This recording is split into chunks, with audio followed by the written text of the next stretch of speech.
উৎসব রূপ নিল বিষাদে। খ্রিস্টীয় নববর্ষ উদযাপন করতে গিয়ে প্রাণ গেল বেশ কয়েকজনের। যুক্তরাষ্ট্রের লুইজিয়ানায় স্থানীয় সময় বুধবার ভোরে জনসাধারণের উপর ট্রাক তুলে দেওয়ার ঘটনা বছরের প্রথম দিনেই শোকে ভাসিয়েছে নিউ অর্লিন্সের বাসিন্দাদের।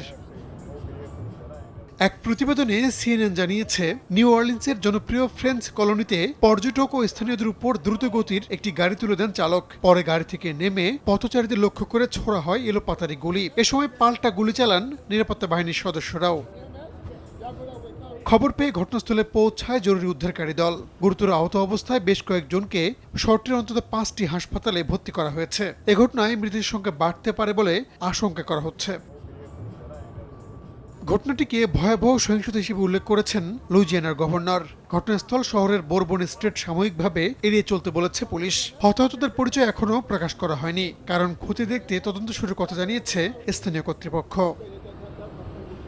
রাহানুল রানা, সময় সংবাদ।